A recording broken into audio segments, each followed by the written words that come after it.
Imagine America in the mid-20th century.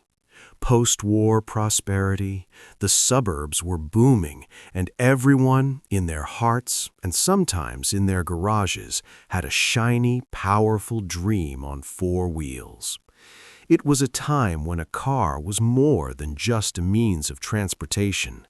It was a symbol of status, freedom, and the American dream. The 50s were the golden age of chrome and fins.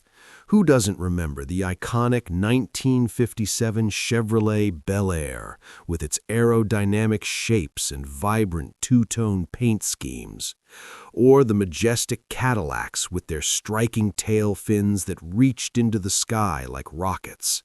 These cars were works of art, every curve and every detail screaming progress and optimism. They took us to work, to picnics with family, to first dates under the stars at an outdoor movie theater. The smell of gasoline, the creaking of leather seats, the sound of a powerful V8 engine, it was all part of the ritual. These were the years when entire families gathered in new car showrooms to admire the latest models, and teenagers spent hours polishing their rides in preparation for an evening cruise down Main Street. The car was the center of our social life, our ticket to adventure, our companion in creating unforgettable memories.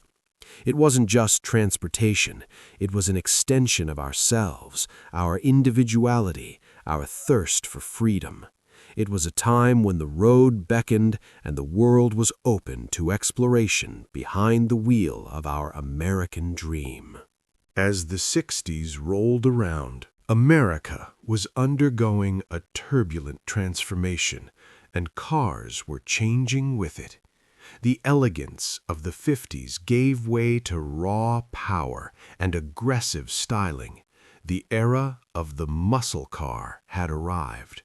Ford Mustang, Chevrolet Camaro, Pontiac GTO, these names became synonymous with speed, power, and youth culture. These weren't just cars, they were cars that roared, not whispered, cars that gave a feeling of total control and adrenaline.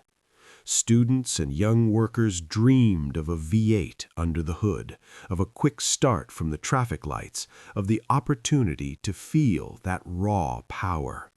But the 60s were also a decade of profound social upheaval. Vietnam, the civil rights movement, the rise of the counterculture. The car became not only a symbol of speed, but also an expression of individuality, and sometimes a little rebellion. You might see a hippie in his old Volkswagen minivan next to a muscle car that represented the other side of the American dream. Car racing, whether on professional tracks or impromptu street tracks, drew crowds. Every weekend was a parade of horsepower and chrome wheels. Cars were our outlet, our way to stand out, our way to show the world who we were. It was a time when every ride could be an adventure, and every V8 engine sang its own song of freedom. As the 1970s dawned, the American auto industry faced unprecedented challenges.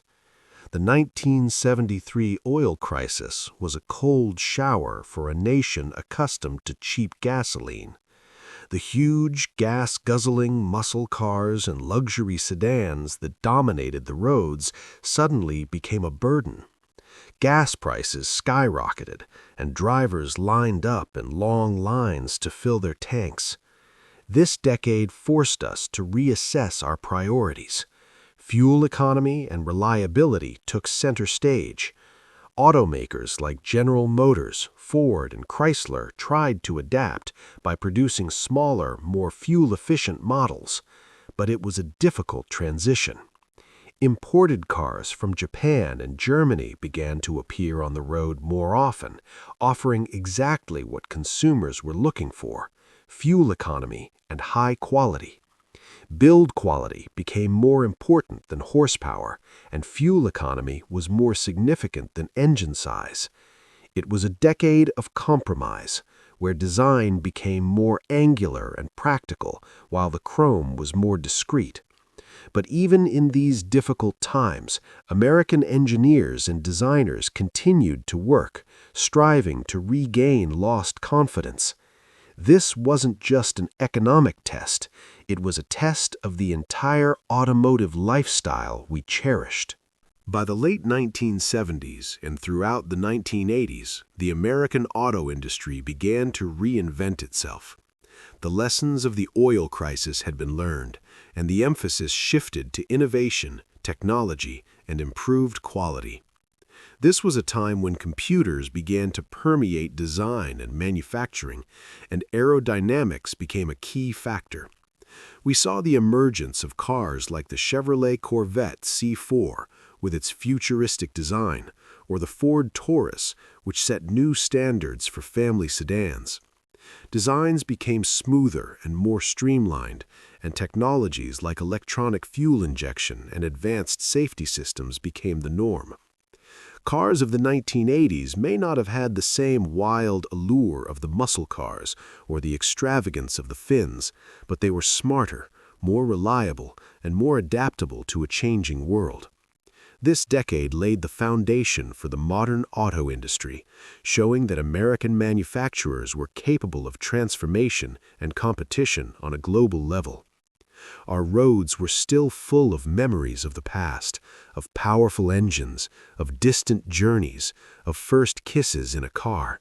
But now these memories were combined with the anticipation of a future where technology and design went hand in hand. The car continued to be a symbol of freedom, but now it was freedom reinforced by innovation and conscious choice. This was our legacy and our path forward.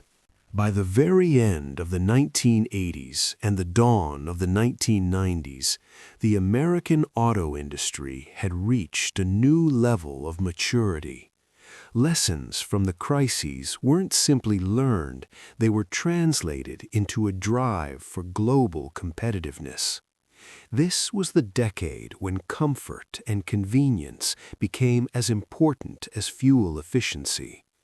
The emergence of new vehicle types such as minivans and early sport utility vehicles, SUVs, redefined family transportation. The Ford Explorer and Jeep Cherokee became lifestyle icons, offering versatility and adventure. At the same time, traditional sedans became more refined and technologically advanced, offering features previously reserved for luxury European brands. We saw the widespread adoption of safety systems like airbags and anti-lock brakes, making travel safer than ever. But perhaps most importantly, this was the time when American cars proved their ability to adapt and compete globally, offering not just transportation, but a carefully crafted driving experience. It wasn't the end of the road, just a new milestone. We look back on these decades, the chrome and fins of the 50s, the unbridled power of the 60s, the challenges of the 70s, and the resurgence of the 80s, and see a story of constant evolution. A story of how American cars were more than just cars, but a mirror of our country, our hopes, and our yearning for freedom. These cars will forever remain in our hearts as symbols of an era when every road led to new discoveries.